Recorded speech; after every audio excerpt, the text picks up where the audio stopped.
बिहार के नहीं हुए तो योगी मोदी के क्या होंगे। चीन और पाकिस्तान के एजेंट भी यहाँ लगे थे हराने के लिए। एहसान फरामोश हिंदुओं ने दिया बीजेपी को धोखा।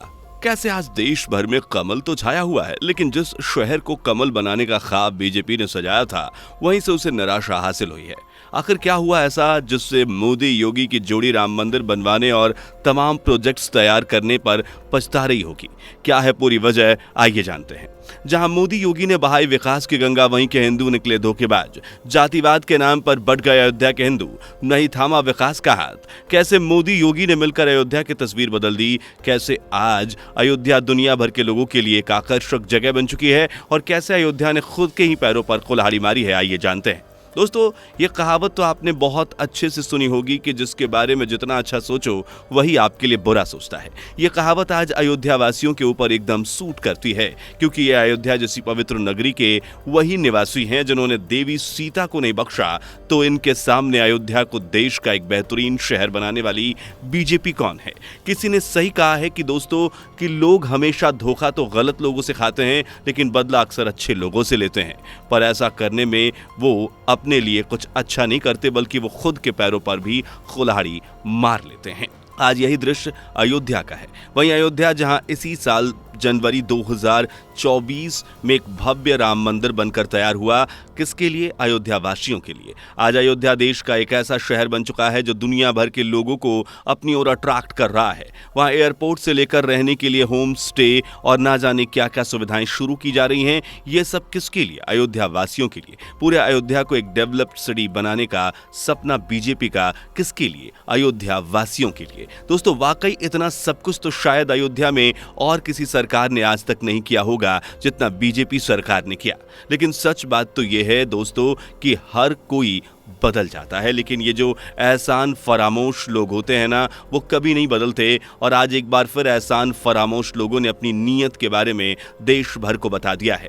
ये आज हम नहीं बल्कि पूरा देश बोल रहा है, क्योंकि लोकसभा इलेक्शन 2024 के रिजल्ट सामने आ चुके हैं और अब तक जो शायद आपने भी इनके बारे में जान ही लिया होगा कि एनडीए में एक बार फिर खुशी की लहर दौड़ चुकी है। वहीं विपक्ष एक बार फिर मुंह से उतरा हुआ नजर आ रहा है, क्योंकि केंद्र में एक बार फिर मोदी सरकार का आगमन हो रहा है।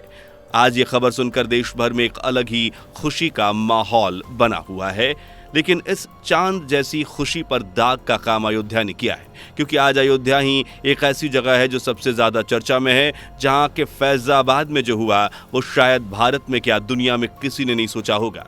असल में लोकसभा इलेक्शंस 2024 के रिजल्ट्स के बाद बीजेपी की अगुवाई में एनडीए तीसरी बार सरकार बनाने की तैयारी में लगी हुई है। खैर, ये होना तो लाजमी ही था, लेकिन बीजेपी को एक बात पर पूरा भरोसा था, और ये भरोसा न केवल बीजेपी सरकार को बल्कि पूरे देश को ही था कि देश के 543 लोकसभा सीटों में से एक अयोध्या उनके साथ खड़ी रहेगी। लेकिन उसी भरोसे को चकनाचूर किया है अयोध्या की फैजाबाद सीट ने, जहां बीजेपी ने हार का सामना किया। और ये तो कुछ भी नहीं, हैरानी तो इस बात की है कि बीजेपी को हार का सामना उस पार्टी के खिलाफ देखने को मिला जिसके नाम राम भक्तों के खून के छींटे दर्ज हैं। अब आप ही बताइए ये क्या है? इसे बेवकूफी समझा जाए या नहीं, वो आप खुद ही समझ लीजिए।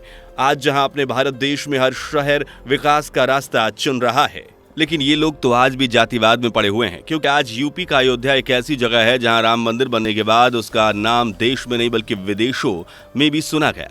मोदी और योगी की जोड़ी ने अपनी मेहनत और लगन से यहां पर जो विकास किया और जो लहर चलाई वो तो वाकई सराहनीय है। लेकिन जिस तरह का रिजल्ट अयोध्या के फैजाबाद लोकसभा चुनाव से आया, उसने ये तो सोचने पर मजबूर कर दिया कि यहाँ के लोगों को विकास नहीं चाहिए, बल्कि यहाँ के लोगों को तो आजादी के आधार पर वोट देना चाहिए। बड़ी ही शर्मनाक बात है दोस्तों कि जिस मोदी योगी की जोड़ी ने मिलकर अयोध्या को चमक दमक से रोशन कर दिया, उन्हीं को अयोध्या वासियों ने पीठ दिखाने का काम किया। यह सब दर्शाता है कि अयोध्या वासियों को विकास नहीं चाहिए, वो तो विकास की राह में रोड़ा बन रहे हैं। आप ही सोचिए, अयोध्या के राम मंदिर का 500 सालों से चल रहा कोर्ट में विवाद क्या मोदी सरकार के बिना हिंदू पक्ष में आना मुमकिन था? बिल्कुल नहीं। क्या मुमकिन था कि बिना मोदी सरकार के राम जी की जन्मभूमि पर उनका एक भव्य मंदिर बनकर तैयार होता? शायद नहीं। लेकिन ये सब बीजेपी ने पूरा करके दिखाया, क्योंकि उन्हें फिक्र है अपने लोगों की। वो जानते हैं कि बरसों से चल रहे सनातनियों के संघर्ष को, और वो समझते हैं राम भक्तों की आस्था को। लेकिन आज अयोध्या वासियों ने उन्हीं की पीठ पर छुरा भोंक दिया। ये सब किसके लिए? उसके लिए राम का विरोध किया गया। साल 2000 2019 में दोस्तों, ये साल तो आपको याद ही होगा जब राम मंदिर का शिलान्यास किया गया था। बीजेपी सरकार ने इसको ध्यान में रखते हुए अयोध्या में ढेरों प्रोजेक्ट्स के सपने सजाए, और न केवल सजाए बल्कि उन्हें पूरा भी किया। जहां शहर के अंदर सड़कों को मजबूत करने का काम कराया गया, सीवर लाइन, बिजली के तारों और अंडरग्राउंड करवाकर वहां के रेलवे स्टेशंस को वर्ल्ड क्लास बनाया गया। यही नहीं, प्रोजेक्ट्स में अयोध्या में बनने वाला इंटरनेशनल एयरपोर्ट भी शामिल है, जिसे तैयार कराया गया, और अयोध्या में कनेक्टिविटी बढ़ने के तमाम उपाय किए गए। दोस्तों, ये सब सुनकर ही आप बहुत कुछ सोच रहे होंगे, लेकिन ये तो सिर्फ एक छोटा सा ट्रेलर था, क्योंकि इसके अलावा भी कई ऐसे प्रोजेक्ट्स पर अयोध्या में काम किया गया है जिन्हें जानकर आपका दिल खुश हो जाएगा। वो भी जान लेते हैं, लेकिन उससे पहले आप हमारे चैनल को सब्सक्राइब कर दीजिए और वीडियो को लाइक करना बिल्कुल भी मत भूलिएगा। वाकई दोस्तों, अयोध्या के डेवलपमेंट में बीजेपी सरकार ने अरको प्रोजेक्ट्स तैयार किए, जिन्हें एक साथ शहर के लिए देखना बहुत बड़ी बात है।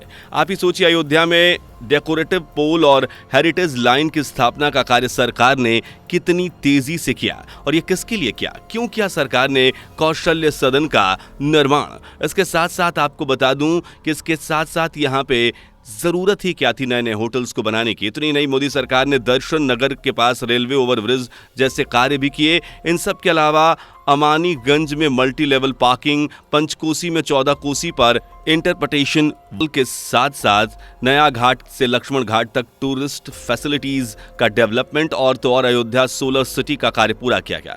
क्या ये सब कुछ बेकार है? क्या ये सरकार अपने लिए कर रही है या फिर अयोध्या के लिए? क्या सरकार ने 4 ऐतिहासिक प्रवेश द्वारों का निर्माण अपने लिए करा है? और क्या 473 करोड़ से पंचकोशी परिक्रमा मार्ग का कार्य पूरा इसलिए कराया गया जिसके लिए वो सब कुछ कर रहे हैं, वही उनकी हार की वजह बनेंगे? ये सब कुछ तो नहीं दोस्तों, ऐसी अनेकों चीज अयोध्या में की गई जो शायद अयोध्या वासियों ने कभी ख्वाब में भी नहीं देखी होगी। लेकिन कोई बात नहीं, जो सलाह आज अयोध्या ने बीजेपी सरकार को दिया है, उससे बीजेपी सरकार को या फिर मोदी जी या कोई फर्क नहीं पड़ने वाला, क्योंकि ये उनकी हार नहीं है। ये तो अयोध्या के उन ढेरों हिंदुओं की हार है जिन्होंने आस्तीन के सांपों वाली कहावत को पूरा किया। यह कहावत आज इन लोगों पर इसलिए सूट करती है क्योंकि इन्होंने बीजेपी सरकार को न चुनकर ऐसी पार्टी को चुन लिया है जिस पर राम भक्तों पर गोलियां चलवाने का आरोप है। आज फैजाबाद की लोकसभा सीट पर 2 बार से सांसद लल्लू सिंह को हार का सामना करना पड़ा, लेकिन दूसरी तरफ समाजवादी पार्टी के उम्मीदवार अवधेश प्रसाद को जाति के नाम पर वोट देकर जिता दिया गया। लेकिन शायद आज के अयोध्यावासी